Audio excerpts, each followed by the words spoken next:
एक एग्जाम्पल समझेंगे इसमें।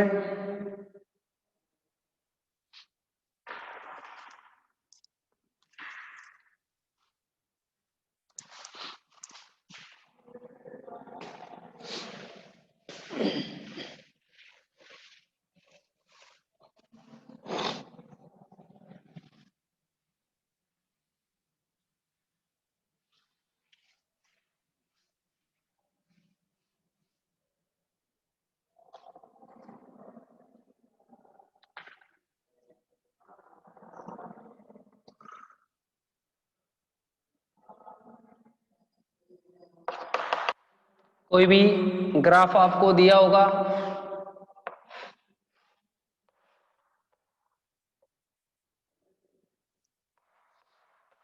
B1 B2 B3 B4 B5, जो भी एजेज हैं इनकी डायरेक्शन दे रखी है।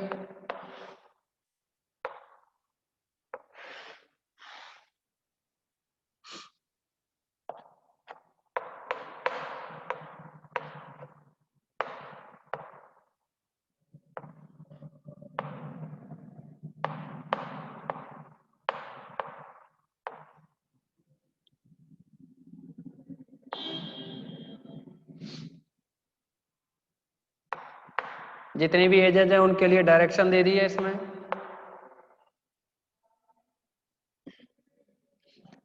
तो इस डायरेक्टेड ग्राफ के लिए जो एडजेंसी मैट्रिक्स होगी B1 B2 B3 B1 B2 B3 B4 B5 and B1 B2 B3 B4 B5, adjacency matrix में आपके लिए बताया कि वैल्यू 1 होगी if Vi and Vj be a directed graph where Vi is a initial vertex and Vj is end vertex, यानी आप समझेंगे V1 से V1 के लिए एज होगी, अगर ये V1 इनिशियल वर्टेक्स और ये वाला V1 है वो एंड वर्टेक्स हो। आप देखेंगे V1 से V1 के लिए कोई भी एज नहीं है ना, तो 0। V1 से V2 के लिए देखो, V1 अगर इनिशियल वर्टेक्स हो और V2 क्या है एंड वर्टेक्स हो तो एज 1 लिख दिया जाएगा, अदरवाइज नहीं। देखेंगे आप V1 से V2 के लिए एज नहीं है, ये डायरेक्शन है V2 से V1 के लिए, तो आप यहाँ 1 नहीं लिखेंगे, 0 लिखोगे। अगर V2 से V1 की बात करें हम, V2 से V1 के लिए, तो V2 से V1 के लिए एज तो है, यहाँ तो 1 लिख देंगे, यहाँ 1 लिख दिया जाएगा, पर पहले आप इसको कंप्लीट करोगे ना, फर्स्ट रो को कंप्लीट करेंगे आप पहले। ओके,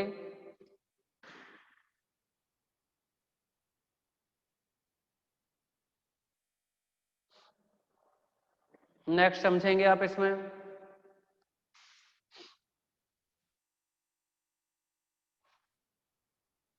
देखिए दोबारा से समझें, अगर B1 से B1 के लिए कोई भी एज है, डायरेक्शन हो B1 से B1 के लिए ही, तब तो 1 लिखेंगे, अदरवाइज 0।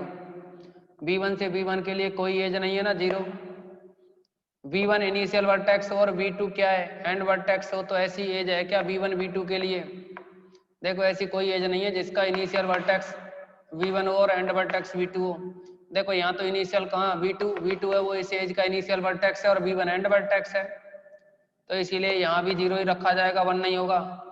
V1 V3 के लिए देखेंगे आप, V1 से V3 के लिए कोई भी एज नहीं जा रही ना, तो यहाँ भी 0। B1 से B4 के लिए एज पास हो रही है ना, ये B1 से B4 के लिए जा रही है ना, डायरेक्शन देखो, डायरेक्शन B1 से B4 के लिए, यानी B1 से B4 के लिए जा रही है, तो 1 रखोगे, अदरवाइज 0 रखना है आपको।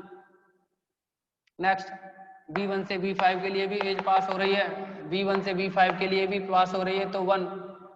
डायरेक्शन B1 टू B5 हो तो ही 1 लिखेंगे, अदरवाइज 0 लिखना है।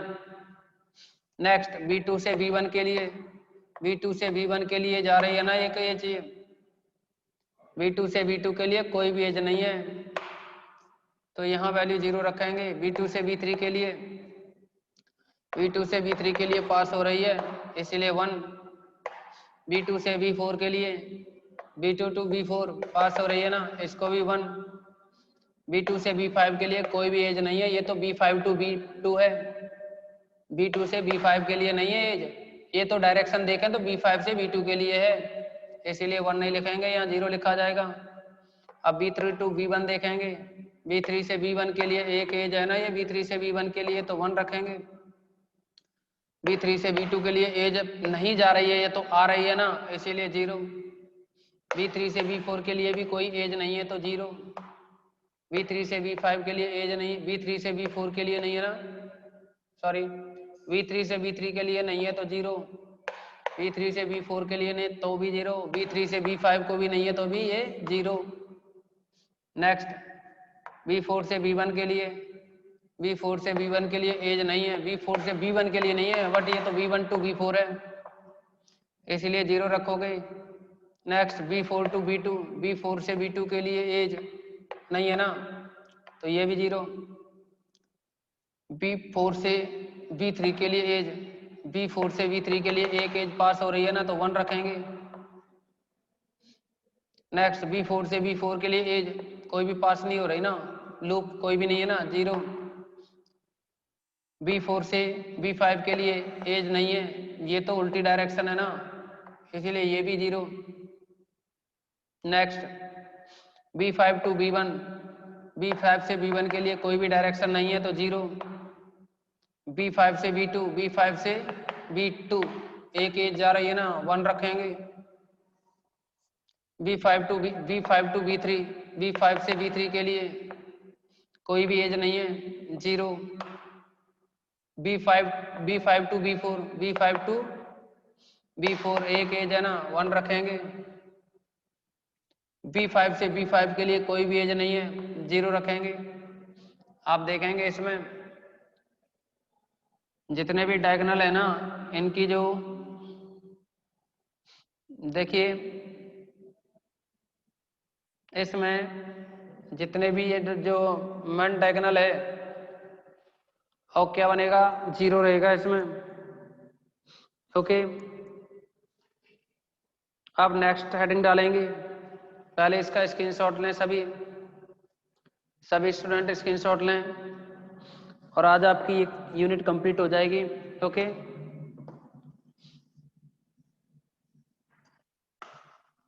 लास्ट हेडिंग डालोगे, incidence matrix of a directed graph. Next heading डालेंगे, incidence matrix of a directed graph.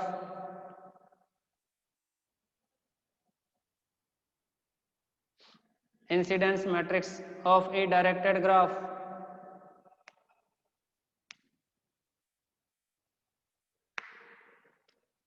लिखें इसकी definition, let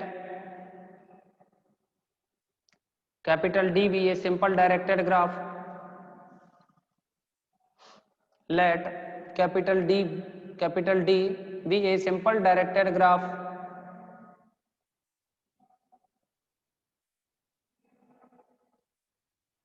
Let capital D be a simple directed graph of small n vertex and e edges of small n vertex and small e edges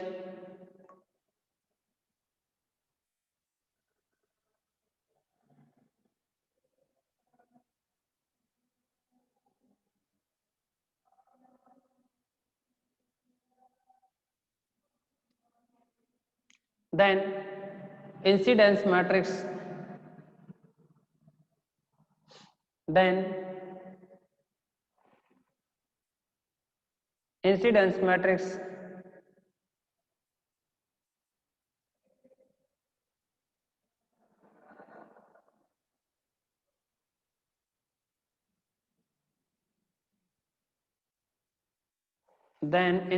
matrix ID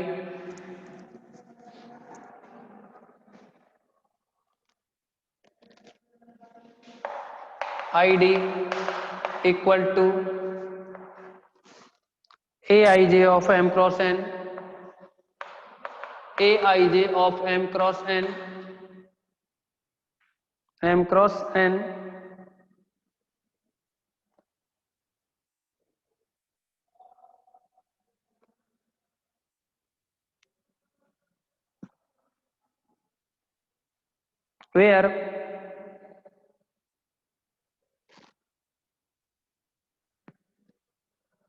where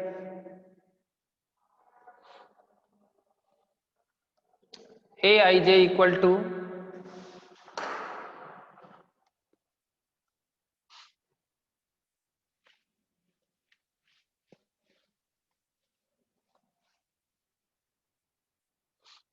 where aij equal to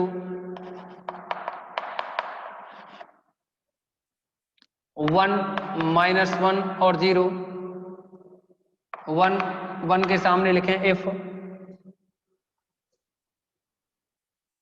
if vi if vi be the initial vertex of if vi be the initial vertex of edge ej if vi be the initial vertex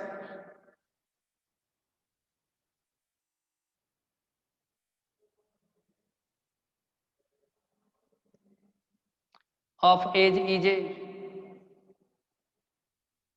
-1 के सामने लिखेंगे अब -1 के सामने लिखें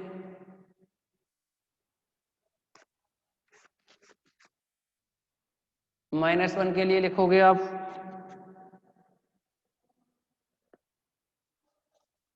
if vi be the terminal vertex if vi be the terminal vertex of edge ez vi be the terminal vertex of edge ej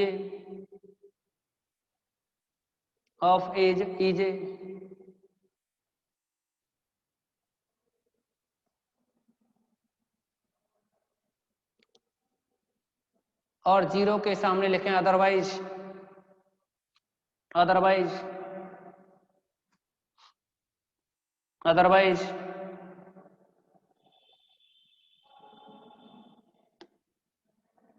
इसके लिए आप एक एग्जांपल समझेंगे जैसा कि आपको बताया ये लास्ट इस यूनिट की लास्ट मीटिंग रहेगी नेक्स्ट डे आपकी नेक्स्ट यूनिट स्टार्ट हो जाएगी ओके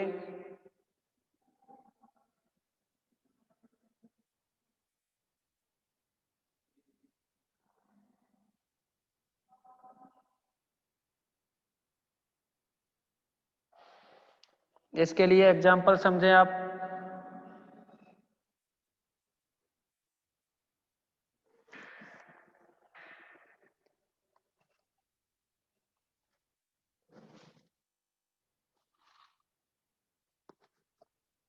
और जो एग्जांपल है वो है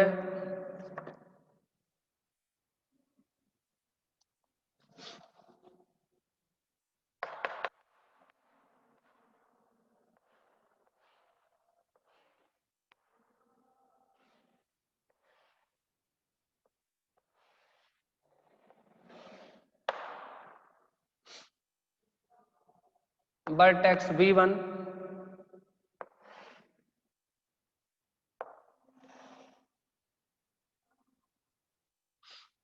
v2 v3 v4 v5 ये इसकी डायरेक्शन रहेंगी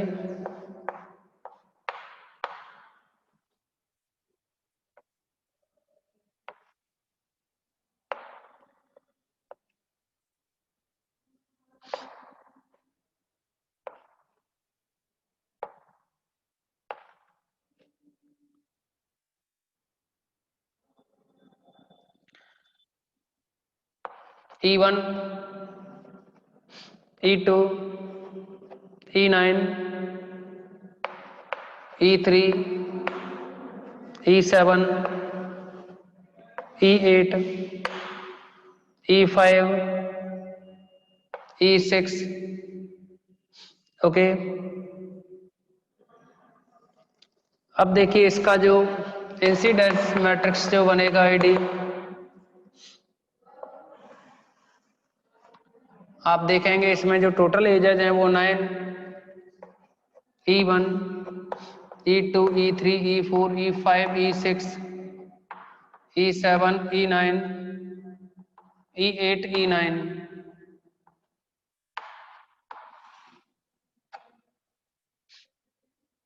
vertex 5 in total, V1, V2, V3, V4, V5। आपको हमने बताया कि जिस एज ईजे का जो वर्टेक्स V1 है या V2 हो या जो भी हो, वह अगर इनिशियल वर्टेक्स है तो 1 रखेंगे, अदरवाइज 0। आप देखेंगे यहाँ वर्टेक्स V1 से स्टार्टिंग करते हैं, इस V1 V3 एज की जो डायरेक्शन है उसको भी रखें। आप देखेंगे कि इस एज E1 है ना, इसका जो इनिशियल वर्टेक्स है वो V1 है, तो E1 के लिए 1 रखेंगे, और V1 है वो E2 का एंड वर्टेक्स है तो इसके लिए -1। और इस ये जो एज है ना V1 से V3, ये एज है E4, तो E4 के लिए कितना है, देखो V1 जो वर्टेक्स है ना, V1 वर्टेक्स एंड वर्टेक्स होगा, ये टर्मिनल वर्टेक्स होगा E4 एज का, तो इसके लिए E4 एज के लिए भी -1 वैल्यू रखेंगे। ओके, अदरवाइज जितने भी हैं उन सबको क्या वैल्यू डालनी है, 0 0 0। V2 वर्टेक्स के लिए देखें, V2 वर्टेक्स इनिशियल वर्टेक्स है इस एज E3 का, और एज E5 का, और एज E6 का। E3 का इनिशियल वर्टेक्स है, E6 का इनिशियल वर्टेक्स है, और E5 का। 3, 5, 6 इनको तो 1 कॉस्ट देनी है, आपको 1 वैल्यू देनी है। और जितने भी वर्टेक्स हैं, जितनी भी एजेज हैं, कौन कौन सी जा रही है, देखो E1 एज आ रही है ना V2 पे, तो E1 जो एज है इसका टर्मिनल वर्टेक्स होगा, इसीलिए E1 को -1 देंगे वैल्यू, अदरवाइज सभी को 0 वैल्यू देनी है, अदरवाइज सभी को 0 वैल्यू। अब V3 वर्टेक्स के लिए डिस्कस करें हम, तो V4 और V7 देखिए, E8 एज और जो E4 है ना, E4 और E8 इन दोनों के लिए तो इनिशियल वर्टेक्स है ये, E4 और 8, 4 और 8 को तो 1 वैल्यू देंगे, बट E7 के लिए टर्मिनल वर्टेक्स और E5 के लिए भी टर्मिनल है, 5 और 7 के लिए टर्मिनल है, तो -1 वैल्यू देंगे, अदरवाइज 0। ओके, नेक्स्ट V4 पे देखेंगे आप, इनिशियल देखो E9 का इनिशियल वर्टेक्स है, तो E9 के लिए 1 वैल्यू, E6 के लिए टर्मिनल है और E8 के लिए टर्मिनल है, E6 और E8 के लिए टर्मिनल वर्टेक्स है, तो इनको -1, अदरवाइज 0 0 वैल्यू देनी है सभी को। नेक्स्ट V5 के लिए देखेंगे, इनिशियल वर्टेक्स ये E2 का है, E2 का इनिशियल वर्टेक्स है तो 1, E2 का इनिशियल वर्टेक्स और E7 का इनिशियल वर्टेक्स है तो 1। ये जो E3 है इसका टर्मिनल वर्टेक्स, और E9 के लिए भी टर्मिनल वर्टेक्स, E3, E7 इनके लिए टर्मिनल वर्टेक्स है तो -1। E9 है ना, इसके लिए भी टर्मिनल वर्टेक्स, तो इसको भी -1, अदरवाइज 0 0 0 एंड 0। ओके, ये इसकी डायरेक्टेड ग्राफ में इंसिडेंस मैट्रिक्स होगी। कोई भी स्टूडेंट को कोई प्रॉब्लम हो तो शेयर करें। अब देखिए, आपके पास जो भी बुक हो, जैसी भी बुक हो,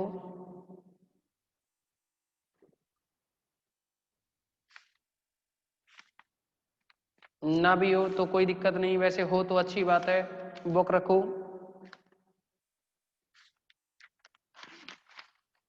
अब इसमें आपके लिए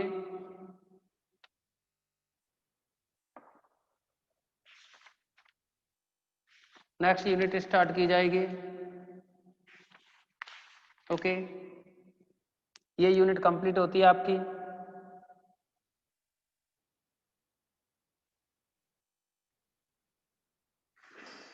आप नेक्स्ट जो मीटिंग हो उसमें 4th यूनिट डाल सकते हैं। इस मीटिंग में बस इतना ही।